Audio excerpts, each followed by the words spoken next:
Buenas tardes, hermanos. Señor le bendiga a todos. Es para mí un gozo poder estar aquí junto con mi esposa de tan lejos y, y estar y sentirme en familia de verdad, a pesar de que muchos por primera vez que los veo, pero de verdad que es un gozo para mí poder compartir con ustedes en este tiempo, que sabemos que es un reto porque a esta hora, después de comida, que toca la siesta, un poco de calor, pero hermanos, vamos a hacer algo más glorioso que es escuchar la palabra de Dios.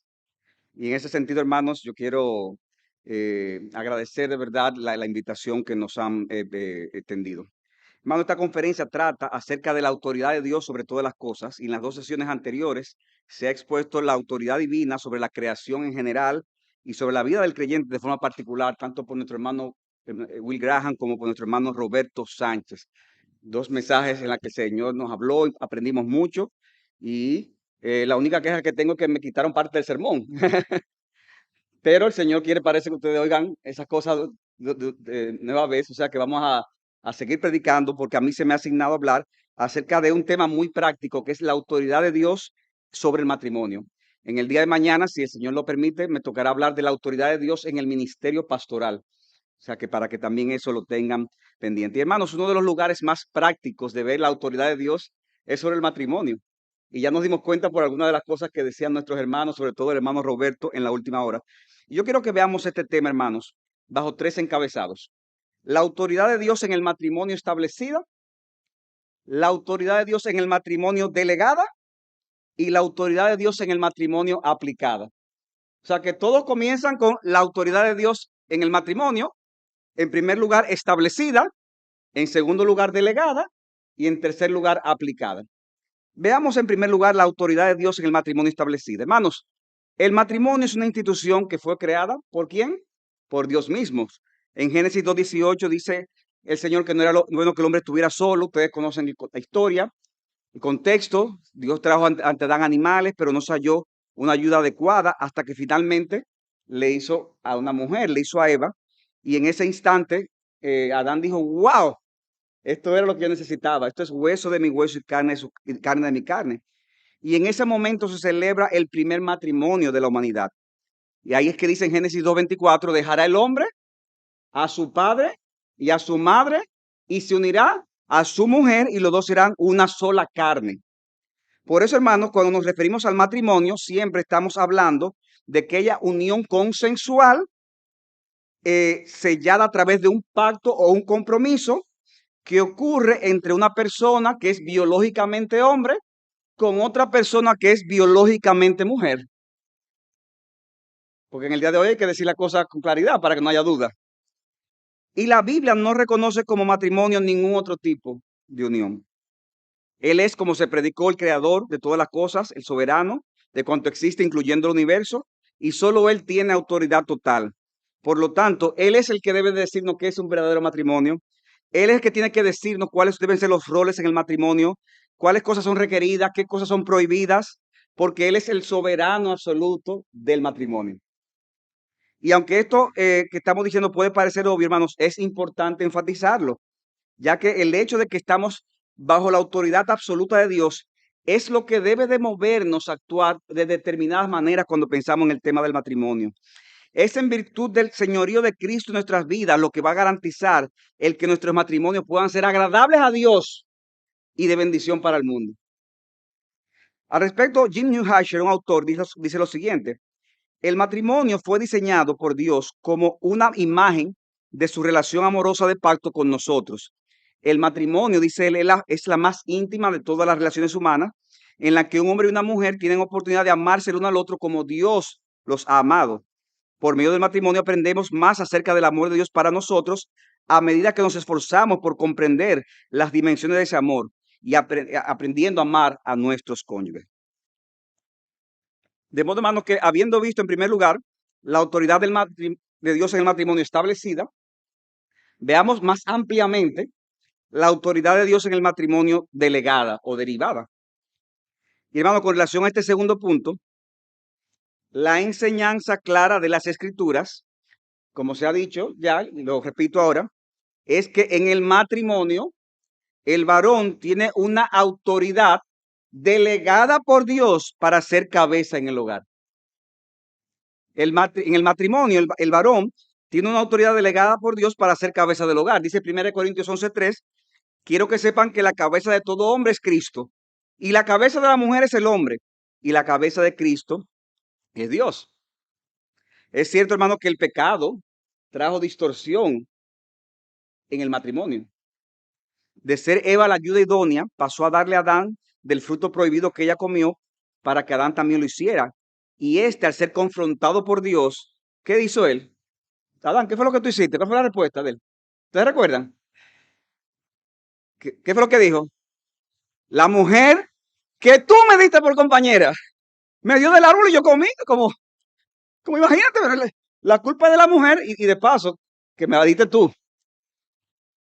O sea que él no asumió su responsabilidad como cabeza del matrimonio. Y esa distorsión se ve, hermanos, en la maldición, aunque se le da a la mujer. Génesis 3:16 dice, tu deseo será para tu marido y él tendrá dominio sobre ti, refiriéndose posiblemente a esa fuerte necesidad que iba a tener la mujer de amor, de atención, de aprecio de parte de un marido que actuaría con ella de una forma autoritativa y poco amable. Y eso es lo que se veía, hermanos, en los matrimonios desde el inicio, esa distorsión. Y como fruto de esa distorsión, entonces aparecen otras relaciones distorsionadas. Ahí vienen la fornicación, el adulterio, la homosexualidad, la poligamia, entre otras prácticas no aprobadas por Dios. Pero el plan original de Dios siempre fue el mismo, un hombre y una mujer unidos consensualmente bajo un pacto de compromiso, un hombre, una persona biológicamente hombre con una persona biológicamente mujer. Por eso, hermanos, cuando Cristo fue confrontado con los fariseos, aunque era el tema del divorcio, pero lo conecta con el matrimonio, ¿a dónde va Cristo? Cristo va al inicio y le dice a Cristo, ¿ustedes no han leído que aquel que los creó desde el principio, varón y hembra los hizo? ¿Cómo los hizo? Repitan conmigo, varón y hembra. O sea que ahí no había 74 identidades, no, dos, mira qué fácil, dos. Varón y hembra los hizo. Hermanos, el matrimonio heterosexual y monógamo sigue siendo una ordenanza de la creación vigente al día de hoy. Pero al venir Cristo al mundo, entonces Cristo le da una dimensión mucho mayor. Porque Cristo conecta entonces el matrimonio con la realidad del evangelio mismo. Y por eso dice en Efesios 5:22, las mujeres estén sometidas a su propio marido como al Señor. Porque el marido es cabeza de la mujer, así como Cristo es cabeza de quién? De la iglesia. Y dice, maridos, aman porque así, pero en el siglo 24, porque así como la iglesia está sujeta a Cristo, también las mujeres deben estar a su marido en todos. Maridos, amen a sus mujeres, así como Cristo amó a la iglesia. O sea que el matrimonio, hermanos, está conectado ahora con algo mucho más glorioso que el matrimonio mismo. Uno lee ese texto de Efesios, hermano, lo glorioso no es el matrimonio. Lo glorioso es Cristo y la iglesia. Ese es el matrimonio glorioso, del cual los matrimonios terrenales son una sombra, apuntan hacia ese matrimonio eterno. La mujer al someterse al marido representa a la iglesia. El hombre representa a Cristo al ser cabeza en el matrimonio. Hermanos, como decían también los otros predicadores, esto no hay otra forma de decirlo sin dejar de ser fieles al pasaje. Y esto que estamos diciendo es algo, hermano, yo lo que estoy repitiendo lo que la Biblia dice. Por más escandaloso que esto suene. Sin embargo, hermanos, hay algo que yo quiero que ustedes noten en este pasaje de Efesios. En este pasaje hay indicativos y hay imperativos señalados de una manera explícita y de una manera implícita. ¿Cómo así? Joe Rigney, un autor, dice lo siguiente. En este pasaje de Efesios, el esposo es la cabeza de su esposa. La mujer entonces, ¿qué es? El cuerpo de su marido. Cristo es cabeza de la iglesia, su cuerpo, que actúa como modelo redentor al cual nos conformamos. Estos son hechos, o sea, estos no son mandamientos, son hechos. Luego las esposas están llamadas a someterse a sus maridos y los esposos están llamados a amar a sus esposas. Estos son mandamientos. Y los mandamientos se ajustan a los hechos. Es decir, que los imperativos se ajustan a los indicativos. ¿Qué quiero decir, hermano? Que en ninguna parte de la Biblia se le dice al hombre, mira, tú tienes que ser cabeza del hogar. No, hermanos, él ya es cabeza del hogar. Si tú eres esposo, tú eres ya cabeza del hogar. En virtud de que Dios, quien posee la autoridad absoluta, te ha dado ya esa posición. Cito de nuevo a Joe Rigney. El que un hombre sea cabeza del hogar es un indicativo, no un imperativo. Por eso no debemos exhortar a los maridos a que sean cabeza de las mujeres. Y dice él, puede que sea una cabeza dominante, puede que sea una cabeza ausente, o sea, puede que sea una mala cabeza, puede que sea un cabezón, pero es cabeza. Eso es indicativo, eso es lo que es. El esposo nunca por eso, hermanos, debe de ejercer esta autoridad con el propósito de aprovecharse de su mujer, como si él fuera un dictador, independientemente de sus anhelos. La Biblia se opone al machismo, así como se opone también a todas estas versiones del feminismo. La Biblia se opone al machismo, al igual que a muchas de estas versiones del feminismo. Por eso el imperativo que se deriva del hecho de que el hombre es cabeza de la mujer es que ella debe de amar a su mujer con un amor tan grande que Pablo lo compara con el amor de Cristo por la iglesia, que es su cuerpo en un sentido espiritual. O sea, tú eres casado, tú debes de amar a tu mujer con un amor tan grande porque ella es tu cuerpo. Así como Cristo, cabeza amante de la iglesia, se entregó por ella para santificarla por medio de la palabra, para presentarla como una novia hermosa desde el punto de vista espiritual, de igual manera el marido debe entregarse por su esposa. Óigame bien, maridos, o si usted aspira a ser marido, usted debe entregarse por su esposa, ayudarla con sus cargas, animarla en el desaliento, consolarla en la tristeza, fortalecerla en la debilidad, corregirla con ternura en el error, de modo que para ella sea un privilegio someterse a un hombre como tú. Ay, pastor, yo cumplo eso. Pregúntale a tu esposa. Porque hay hombres que se creen. No, no, pero está todo bien, todo bien. Pero tú le preguntaste. No, pero yo tampoco me lo ha dicho. Bueno, a lo mejor se le da miedo decir, preguntarte. Pero pregúntale a tu esposo, a tu esposa, con honestidad. Mi amor, ¿tú crees que yo estoy haciendo mi labor de una manera tal que ti, eh, para, para ti es un privilegio estar sometida a mí? Y no sean como alguna gente que hacen esa pregunta, pero cuidado con lo que dice. Porque algunos privan de tigre. Tigre es una expresión dominicana, como astuto. No, no, pregúntale con sinceridad. En virtud de que estamos unidos a nuestras esposas, hasta tal punto que somos una carne con ella delante de los ojos de Dios, nosotros debemos de darle todo el sustento y el cuidado necesario, ya que si nosotros somos la cabeza, ella debe ser tratada como tu propio cuerpo. Esa es la enseñanza. Los maridos deben amar a su mujer como a sus propios cuerpos. El que ama a su mujer, a sí mismo se ama, porque nadie jamás aborreció su cuerpo, sino que lo sustenta y lo cuida, así como también Cristo a la iglesia.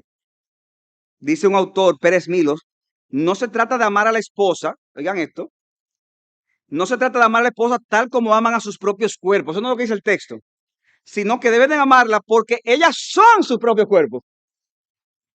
Es decir, son una unidad espiritual con Él.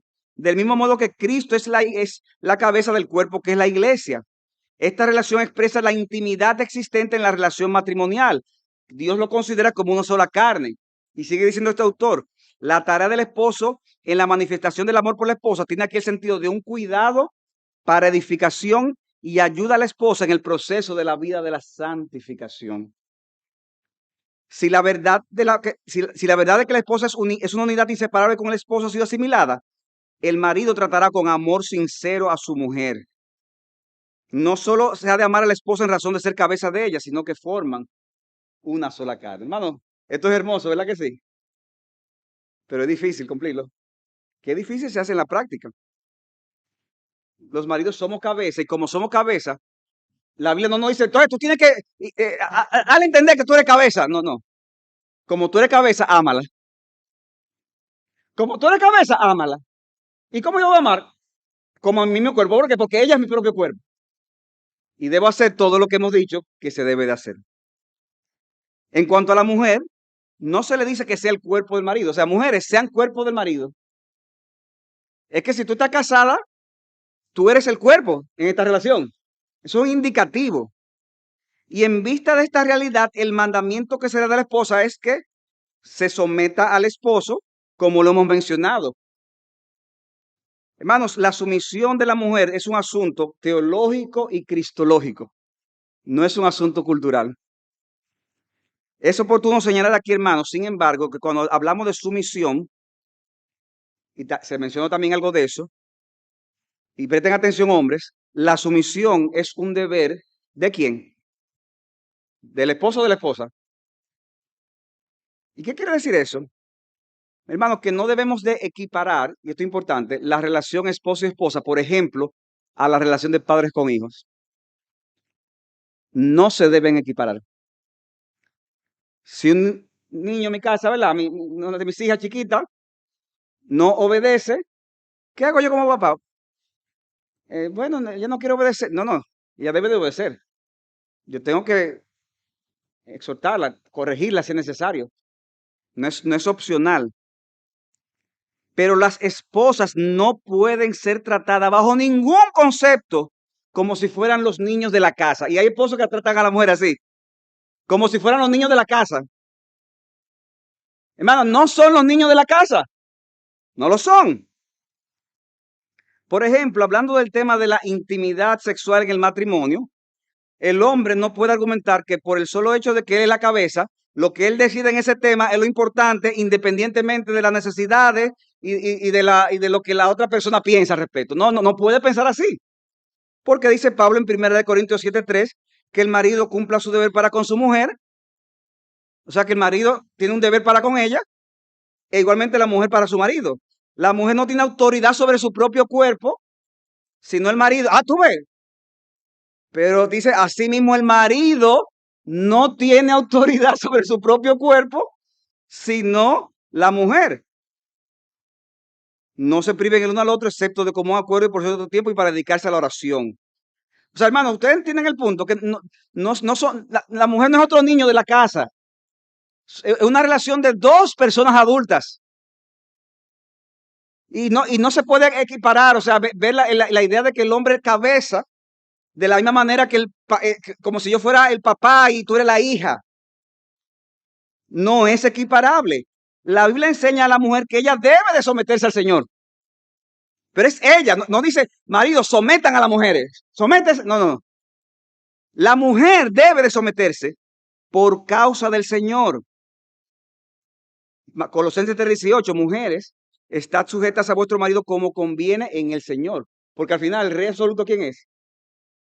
Cristo. Él es el Señor. O sea que ella debe hacerlo por causa del Señor Jesucristo. Y ella debe hacerlo ella, no el marido obligarla a ella. Son dos cosas distintas.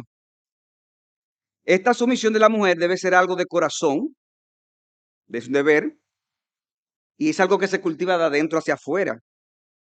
Primera de Pedro, capítulo 3, versículos 1 al 4. Nuestro hermano Roberto ya lo mencionó ese texto. Yo quiero enfatizar en ese texto que él leyó el hecho de que la sumisión se habla que es algo interno principalmente. Dice que vuestro adorno no sea el externo. Versículo 3 dice, versículo 4, sino el yo interno, con el adorno incorruptible de un espíritu, oigan esto, hermanas, tierno y sereno, lo cual es precioso delante de Dios. O sea, la sumisión es algo interno, primario. No es que está bien, ok, ya entendí, déjame someter. No es eso. Es algo interno. Es que yo me debo a mi Señor. Y como ha puesto a mi esposo como cabeza del hogar, entonces yo me voy a someter. Yo voy a tener esa honra, ese respeto. Y sigue diciendo el pasaje, porque así también se adornaban en otro tiempo las santas mujeres, que esperaban en Dios estando sujetas a sus maridos. Hermanos, ¿en quién tenían puestas las mujeres su esperanza, según ese texto? ¿En quién esperaban? ¿En quién? En Dios. No eran en el marido que esperaban. O sea, la esperanza era en Dios. Pero como esperaban en Dios, estaban entonces sujetas a sus maridos. Porque esa era la voluntad de Dios. Y como eran mujeres piadosas que se debían a Dios, se sometían a sus maridos. Ellas esperaban en Dios, reconocían el liderazgo del marido y por esa causa se sometían a ellos. Sabemos que hoy en día, hermanos, a la mujer se le estimula a todo lo contrario de lo que estamos diciendo. De hecho, hermanos, si mucha gente nos escucharan ahora mismo diciendo esto, nos tirarían piedra, yo creo. Nos tirarían piedra.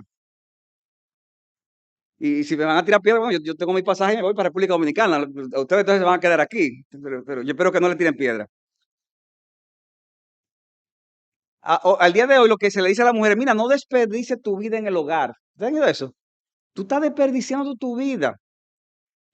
Y hermanos, yo no soy de lo que creo que una mujer no pueda prepararse. O sea, en otras palabras, si una mujer puede que se prepare, el Señor le ha dado dones y talentos, pero cuando se le da estas cosas más importancia que a la cosa a la que Dios le da más importancia, entonces estamos absorbiendo la cosmovisión de un mundo secular y sufriremos las consecuencias negativas de dicha cosmovisión. ¿Se entendió? ¿Se está entendiendo, hermanos? Y hermanos, miren qué contradictorio resulta esto. Se le dice a la mujer, no, no te quedes en el hogar, resuelve en la calle. ¿Por qué? Porque tú tienes que buscar la igualdad. Pero cuando tú haces estas cosas y promueves estas cosas, lo que tú supuestamente buscas que es la igualdad, al final termina afectando grandemente a la misma mujer. O sea, las mujeres van más forzadas ahora, porque ahora tienen el rol de mujer, de madre, de esposa, pero también tienen que buscársela en el mundo. Hermanos, ¿es así o no es así? ¿Es así? Es así. Y termina drenándose y consumiendo sus energías por cosas a las cuales Dios ni siquiera le va a pedir cuenta a ella. Es al marido que le va a pedir cuenta, porque él es la cabeza. Cuando en un hogar se vulneran los roles del matrimonio y el hombre deja de amar a su esposa en virtud de su llamado de imitar a Cristo y la mujer deja de someterse al liderazgo del hombre, al final, mis hermanos, se está vulnerando la autoridad de Dios. Y el resultado siempre será negativo para los cónyuges, para los hijos y para la sociedad en sentido general. Mis hermanos, las influencias e imposiciones que estamos recibiendo en nuestras sociedades, se dice que hay que buscar la igualdad de género, vulnerando el orden divinamente establecido y afectando la belleza, hermano, porque, hermano, el matrimonio es una belleza. Cuando se hace a la manera de Dios, es una belleza, eso es lo mejor. Pero cuando se meten estas como visiones, usted sabe lo que termina pasando y lo que uno ve en la calle, que se termina debilitando la masculinidad del hombre y la feminidad de la mujer. Entonces, el hombre deja de ser el protector, el líder. La mujer entonces parece, actúa como si fuera el hombre y se distorsiona todo. Y eso, hermano, genera infelicidad e insatisfacción en la pareja. En cambio, cuando nosotros vemos el liderazgo masculino y la sumisión femenina bajo este esquema que hemos mencionado, al cónyuge, al hombre le será más fácil dirigir y a la mujer le será más fácil dejarse guiar. John Piper lo resume de una manera excelente diciendo lo siguiente: el liderazgo no da derecho, hermanos, no da derecho a controlar, a abusar o a descuidar. Es la responsabilidad de amar como Cristo al liderar, proteger y sustentar a nuestras esposas y a nuestra familia.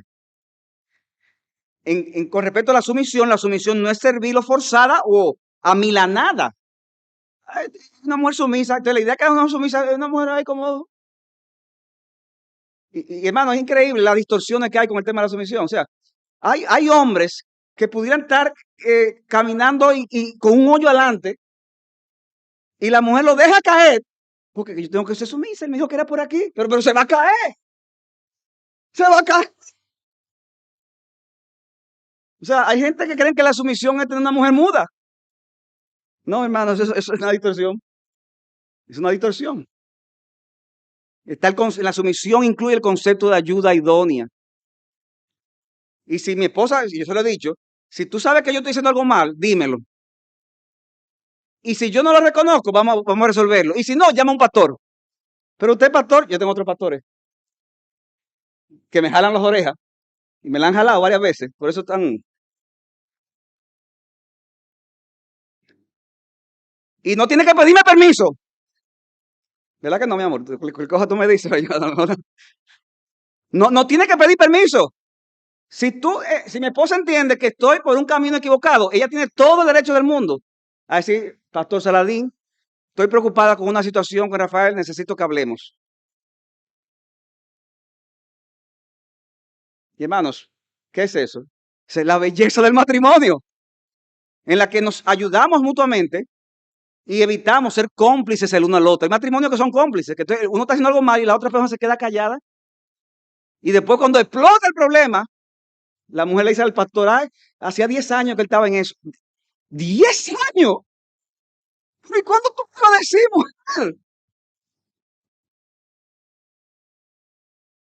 Tu esposa, si es tu esposa, claro, pues de la esposa estamos hablando, tiene derecho a saber todo de tu vida.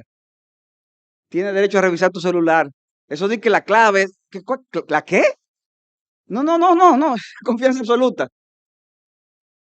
Y en ese contexto, hermanos, de transparencia absoluta, en ese contexto de que no hay nada que ocultar, no hay que impresionar, ya están casados. Es como Cristo y la iglesia, hermanos. Nosotros estamos unidos a Cristo. ¿Y cuántos pecados no tenemos nosotros? Y el Señor no dice, mira, ya te voy a dejar de amar, fulano. No, con amor eterno nos ha amado y nos seguirá amando. En el matrimonio ya hay ese compromiso, ya yo no tengo que impresionar al otro. Tú lo impresionas cuando quieres enamorarla, ¿verdad? La mayoría de nosotros nos pasó eso, que al principio conocimos a nuestra esposa y no sé, o sea, hay personas que se enamoran a primera vista. Mi esposa yo le pasé desapercibido a primera vista. Y alguien tuvo que hablarle de mí. Y cuando habló de mí no sabía de quién estaba hablando.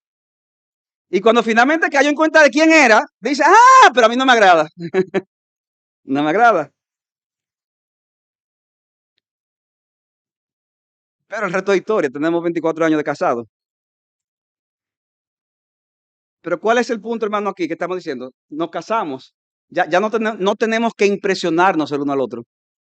Debemos agradarnos el uno al otro. Debemos ayudarnos el uno al otro. Debemos consolarnos el uno al otro. Debemos amonestarnos el uno al otro. Siempre recordando el rol de que Dios me ha puesto a mí como cabeza del hogar y por lo tanto debo de amarla. Ella es el cuerpo de la relación y por lo tanto debe someterme y ser en ese sentido una ayuda idónea para mí. Hay personas que a veces piensan, hermano, cuando dicen eso, pues usted es muy fácil decirlo porque mira, ustedes dos se conocieron en la iglesia, qué lindo, y los años pasan. Miren, hermanos, sin la gracia de Dios, es difícil que un matrimonio sobreviva. Porque muchos matrimonios, inclusive de creyentes y de líderes, han fracasado. Sin la gracia de Dios es imposible que sobreviva. La sumisión, dice Piper, no es servir o forzado a mil a nada. Esa no es la manera en que Cristo quiere que la iglesia responda a su liderazgo, a su protección y a su provisión. Él quiere, hermanas, que la sumisión de la iglesia sea libre, dispuesta, alegre, perfeccionadora y fortalecedora. Y cuando en un matrimonio, hermanos, cada quien hace de su parte en ese sentido, entonces lo que pudiera ser algo conflictivo y peligroso se convierte en un pedazo del cielo en la tierra. Un pedazo del cielo en la tierra. Tercer y último lugar, hermanos, y yo estoy muy contento porque nadie se ha dormido. Sí, porque esa era mi preocupación. Aparte de que me quitaron parte del mensaje, pero ya yo lo perdoné a Roberto y a Will. Es más, yo lo quiero más. Miren lo que es la gracia de Dios, pero no lo vuelvan a hacer. En tercer lugar, la autoridad del matrimonio, la autoridad de Dios en el matrimonio aplicada. ¿Qué hemos visto, hermano? La autoridad de Dios en el matrimonio establecida, Dios la estableció en el principio. La autoridad de Dios en el matrimonio delegada, Dios delegó al hombre como cabeza, a la mujer como el cuerpo, y por lo tanto el hombre debe de amar a la mujer y la mujer someterse al marido. Y finalmente, la autoridad de Dios en el matrimonio aplicada. Y este punto, hermano, lo que quiero traer son unos breves aplicaciones y consejos prácticos que se derivan de esta enseñanza. En primer lugar, hermanos, al igual que en las demás esferas de autoridad, y que lo han mencionado también en los sermones anteriores, el cumplimiento de los roles en el matrimonio que ha sido descrito aquí debe ser una responsabilidad de cada cónyuge, independientemente de lo que haga el otro. El cumplimiento de la responsabilidad de cada uno es una responsabilidad, independientemente de lo que haga el otro. Noten que, como se dijo, algunas de las mujeres a las que le daba Pedro tenían maridos inconversos, y eso no las eximía a ellas de cumplir su responsabilidad. O sea, hay mujeres que piensan, bueno, qué bueno, pero como mi marido no está haciendo el papel de cabeza, entonces yo no debo someterme. No, él dará cuenta a Dios por lo que está haciendo, pero tú vas a vivir delante de Dios con una limpia conciencia si haces lo que Dios te ha mandado a hacer. Ay, pero ¿qué se aprovecha de mí? No, Dios está en los cielos y te está viendo. Dios está en los cielos y está viendo. Y Dios te va a vindicar. Dios te va a vindicar. Y lo mismo el hombre. Es que esa mujer mía no se somete. Es un gallo de pelea. Eso es una, ¿cómo le llama? Una peleona, fue que escuché. ¿Qué yo debo hacer, pastor? Ámala como Cristo amó a la iglesia. Porque la iglesia no obedece siempre los mandatos de Cristo, ¿verdad que no? Se equivoca, falla, peca. ¿Y qué hace Cristo? La perdona y va a estar con la iglesia hasta que la muerte los separe. ¿Qué tú debes hacer? Ámala. Ámala hasta el fin. Que tú no sabes en qué momento Dios puede usar tu testimonio para traerla a salvación. Y si no lo hace, tú estarás delante de Dios, porque para Dios es que tú vives. Y tendrás una limpia conciencia delante del Señor y delante de los hombres. Cada quien debe de cumplir su responsabilidad. Por supuesto que existen límites en estas cosas, mis hermanos. O sea, sabemos que hay extremos, hay abusos que no se deben tolerar en el matrimonio. Yo no estoy entrando en ese tipo de temas. En un matrimonio una persona no puede incentivar al otro a que haga algo pecaminoso, o algo que esté en contra de su conciencia, por más que diga, tiene que someter. No. Eso no debe ser. Cuando sucedan conflictos así, en ese momento, la autoridad absoluta, recuerden, es la de Dios. La de nuestro cónyuge es una autoridad derivada, delegada, pero es a Dios que vamos a dar cuenta. De modo que, en primer lugar, cumple tu responsabilidad independientemente de lo que haga el otro. En segundo lugar, a las mujeres yo quiero decirle lo siguiente. A la luz de lo que hemos enseñado aquí, mi hermana, dale gracias a Dios por la posición en la que Él te ha colocado. Pues hay mujeres que piensan, ay, pero los hombres van. No, eso no es verdad. Pero hermano, dale gracias a Dios por la posición en la que te ha colocado. No dejes que el mundo secular y cambiante sea el que te diga lo que es valioso para ti. Porque el mundo te está diciendo una mentira. Y lo grande es que te lo dice desde que te levantas hasta que te acuestas. Si prende la televisión, si prende el radio, si va el internet, si va al trabajo, si va a la calle, si va al restaurante, si va a las cosas publicitarias, todo es una mentira. Pero como dice el texto, sea Dios veraz y tu hombre mentiroso.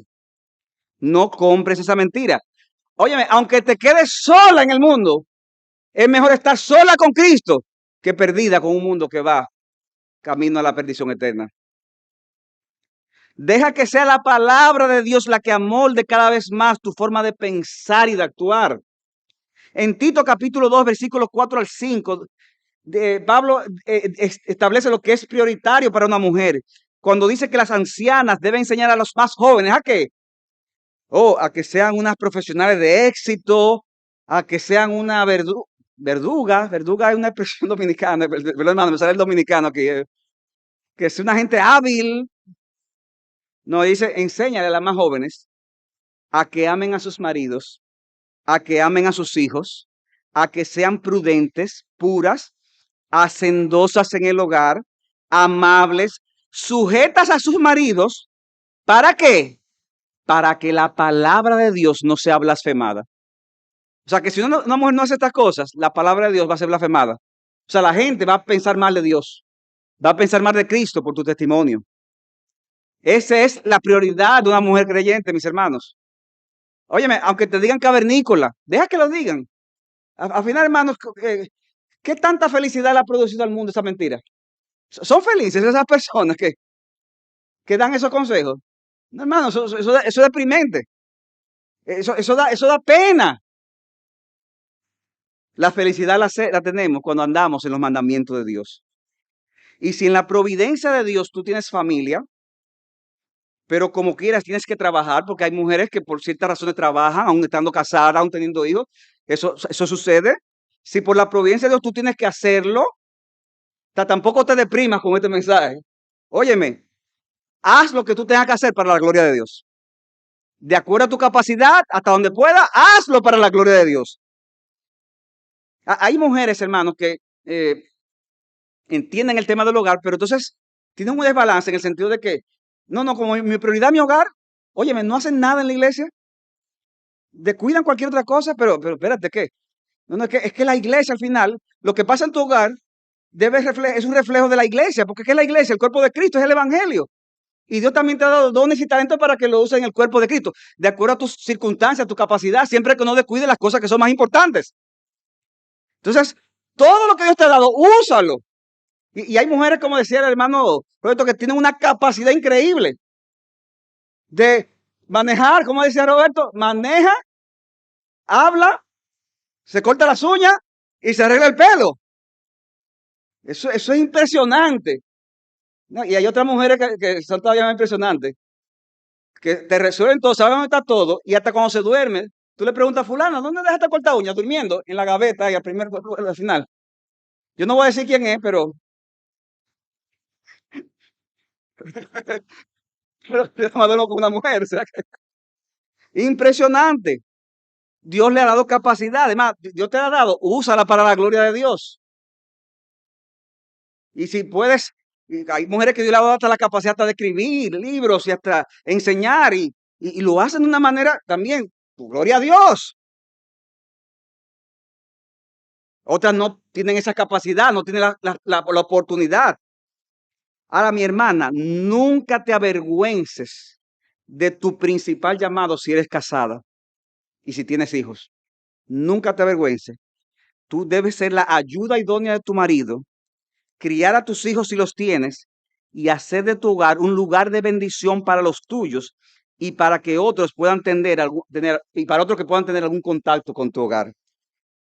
Y el Dios a quien amas y sirves de corazón te recompensará con aquellas recompensas que no perecen, porque son de origen celestial y no de origen terrenal. Yo recuerdo, hermanos, voy a decir una anécdota personal aquí, que cuando mi esposa y yo nos casamos hace ya, como le decía, 24 años, yo era un bebecito, no, un chima grande, creo. Nosotros nos casamos con muy pocos recursos. De hecho, teníamos unos amigos que nos relajaban, se burlaban de buena manera de nosotros, de la iglesia, porque eran amigos, de hecho, que algunos de ellos ya tenían novias y ganaban más que nosotros, pero ellos decían que ellos no se podían casar todavía. Y nosotros que ganábamos menos y teníamos menos tiempo de amores, nosotros dijimos, vamos a casarnos. Entonces, fue así, hermano. Yo la conocí, lo mío fue amor a primera vista, lo de ella no. Ya ustedes saben lo que fue lo de ella. Pero, hermano, yo la vi y yo dije, bueno, tengo que hacer como Julio César, vine, vive en sí. O sea, tenía que hacerlo. Y mi papá me decía, mira, cásate rápido para que no te la quiten. Y entonces, porque esa rubia, ya te sabes, ¿no? Y el tema, yo, no, vamos a casarnos. Y nos casamos justo al año, pero hermano, con pocos recursos. Unos amigos decían, pero ven acá, y con ese presupuesto se puede comer carne todos los días. Decían, no, un día va a tener que comer espagueti, otro día espagueti. Y así, chiquito. Y hermanos, esto es un testimonio personal, no es que tiene que ser así, pero recuerdo cuando mi esposa dio a luz a nuestra primera hija, eh, con algunas dificultades, ya nació con algunos problemas de salud y yo ganaba muy poco, ya trabajaba hasta que nos casamos, hasta todo el tiempo. Cuando nació la primera niña, ella tuvo que volver a trabajar porque decía que no nos va a alcanzar el dinero. Pero hermano, yo tenía una carga tan grande con eso, porque yo decía, wow, pero mi niña es pequeña y ¿qué vamos a hacer? Bueno, se fue a trabajar. Hermano, duró como 3 meses, creo, no recuerdo el tiempo, pero algo así. Eso fue horrible, hermano, horrible para nosotros. Y la propia hija de nosotros, lo que hacía fue que se enfermaba más, al final gastaba más, porque entonces había que el medicamento. Y yo decía, pero ¿cómo yo me voy a hacer? Recuerdo que fui donde uno de los pastores de la iglesia. Yo, pastor, pero me alcanza con eso. Y el pastor sabía que no me alcanza. Él decía, yo no sé cómo tú te vas a hacer, pero no me pida a mí que te diga que siga tu cosa, siga trabajando, porque sabes lo que yo pienso, hermanos. Algunos hermanos de la iglesia decían, Rafael, no te preocupes, dile a tu esposa que deje de trabajar, que cuando yo tomé esa decisión, wow, mi sueldo se duplicó. A un hermano le pasó eso. Le dijo, fulano, deja de trabajar. Le duplicaron el sueldo ahí mismo. A otro, un mejor trabajo. Y así había varios testimonios. Yo, pero a mí me va a pasar igual. Glenny, deja de trabajar. Hermano, se quedó igualito el sueldo. Igualito. Nada cambió. Ahora éramos más pobres. Y fueron tiempos dramáticos, pero hermano, nunca nos faltó el pan. Nunca nos faltó nada de lo necesario. Y mi hija y mi esposa pudo estar con mi hija en esos tiempos difíciles. Después vino la otra y aquí estamos, hermano, 24 años. Tal vez sería un poquito más gordo, pero sobrevivimos. Y Dios nos ha dado mucho más de lo que necesitamos ahora, por la misericordia de Dios. Algunos dirán, wow, el pastor, lo que pasa es que usted era un hombre de gran fe. No, no, hermano, para nada. Por eso le dije, eso fue casi, no sé, pero imagínate. El Señor fue fiel. El Señor fue fiel, hermanos. Y a veces en la vida hay que tomar decisiones de fe en la que tú dices, Señor, yo no sé cómo va a ser, pero yo quiero hacerlo para la gloria de tu nombre.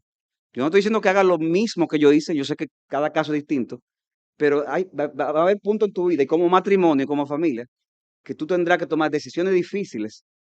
Y hermano, aunque eso implique pérdidas, aunque eso implique que ahora tus amigos van a poder ir a cierto lugar y tú no, y de repente, ya yo no puedo, Dios te va a bendecir y vas a vivir para la gloria de Él.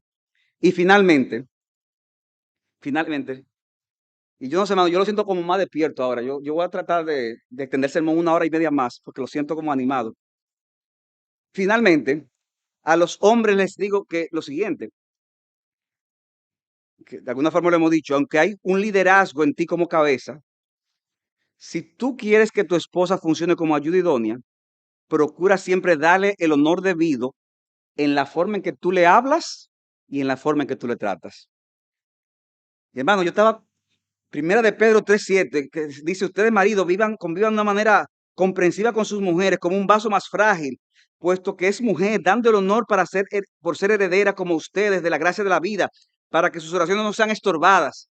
Yo simplemente iba a citar el texto, y wow, qué pena que no se va a poder explicar el texto, pero ya Roberto lo explicó, y hasta con el griego y todas esas cosas, o sea que mira, gracias por cogerme parte del mensaje, de verdad fue bendición. ¿Fue de bendición? Hermanos, debemos de tratar a nuestras esposas dándole el honor que ellas se merecen. Tú debes de ser distinto a Nabal, el esposo de Abigail, quien dice que era áspero y de malos tratos. Tú debes de procurar, óyeme bien, que en las decisiones que tú tomes en el hogar, en la medida de lo posible haya consenso, pues ella pudiera inclusive tener más claridad que tú en muchas de las decisiones que hay que tomar. Aún en decisiones difíciles, pudiera ser que el Señor te esté diciendo lo mismo que le dijo a Abraham cuando le dijo que presta atención a lo que te está diciendo Sara. ¿Se acuerdan? Cuando el lío de Agar e Ismael. Oye la voz de tu mujer. Pudiera ser que en una situación difícil Dios te esté diciendo eso. Un líder sabio buscará con frecuencia el consejo necesario. Aun si al final no se ponen de acuerdo, ¿qué va a hacer ese líder sabio? Buscar una tercera opinión, una gente de fuera, para así tomar decisiones sabias, mostrando que es sensible a las ideas y a los sentimientos de su mujer. En un escenario ideal, como dice un autor, el esposo y la esposa deben tratar de llegar a una decisión mutuamente satisfactoria después de tratar el asunto y mediante la oración y la búsqueda de los principios de la palabra de Dios. Y deben hacerlo bajo el liderazgo y la guía del esposo, quien es que debe de iniciar ese proceso. Hermanos, para concluir, es posible que al oír estas cosas tú hayas tenido sentido convicción de pecado. Es posible. Y mire, hermanos, déjeme decirle algo, es difícil no sentirlo, porque yo sentí convicción de pecado. Cualquiera puede sentir convicción de pecado porque estamos en un proceso. Estamos en un proceso. Y yo estoy diciendo estas cosas, pero la estoy diciendo, pero está mi esposa sentada, o sea que eh, tampoco esto, no piensen que esto es una maravilla. Hay situaciones difíciles. Pero hermanos, si Dios te ha dado convicción de pecado, ¿qué debes hacer? Pídele perdón a Dios y ve a la cruz de Jesucristo y su sangre bendita te limpiará de todos tus pecados. Pídele perdón a Dios, pero también, si tú eres un hombre de Dios, si eres una mujer de Dios, pídele perdón a tu esposo, pídele perdón a tu cónyuge y a tus hijos también, si tú has pecado contra ellos o le has dado un mal ejemplo. Y procura entonces hacer las cosas bien con un matrimonio que agrada a Dios. Hermanos, en un matrimonio saludable, la palabra perdóname horizontalmente se va a escuchar muchas veces. Pastor, pero en mi casa hace como 5 años que no se escucha, hay problema. Tiene que haber problema. Porque en un matrimonio saludable, donde son dos pecadores, y más si tienen varios pecadorcitos, la palabra perdóname se debe escuchar muchas veces. De los hijos a los padres, de los padres a los hijos, de la esposa al esposo y del esposo a la esposa. Pídele perdón todas las veces que sea necesario. Que al final, hermanos, eso va a ser un reflejo del evangelio. Cristo nos acepta y nos perdona. En el matrimonio aceptamos y perdonamos. Y cuando reconocemos, hermanos, la autoridad absoluta de Dios sobre el matrimonio, y cuando reconocemos la autoridad que ha sido delegada en el contexto de la relación hombre y mujer, la gente podrá ver en ese mismo matrimonio un verdadero reflejo de Cristo en la iglesia y será un motivo de gran bendición para muchos alrededor. Y nuestro Señor recibirá entonces toda la gloria y la honra que Él solo se merece, hermanos, porque para Él vivimos y para Él morimos, para nuestro Señor y Salvador Jesucristo. Amén. Padre, gracias por tu palabra. Gracias por concedernos predicarle en medio de gran debilidad. Y gracias por cada uno de los que están aquí sentados, que a pesar de las dificultades estuvieron atentos a lo que se ha predicado. Padre, usa esta palabra con poder. Usa esta palabra, Señor, de una manera, Padre, que Cristo sea glorificado, que los creyentes sean santificados, que si alguien está aquí y no conoce a Cristo, también venga a los pies de Cristo, o alguien lo escuche por otras vías, Señor. Haz bien a través, Padre, de este tema y de los demás temas que se están exponiendo. Padre, alabamos tu nombre y te pedimos, Señor, que tú nos ayudes cada día a poder reflejar esto que es, esto terrenal, que es un reflejo de aquello celestial. Padre, qué bueno es un buen matrimonio, qué maravilloso es Cristo en la iglesia. Anhelamos el día de las bodas del Cordero. Alabamos tu nombre en el nombre de Jesús. Amén. Señor le bendiga, hermanos.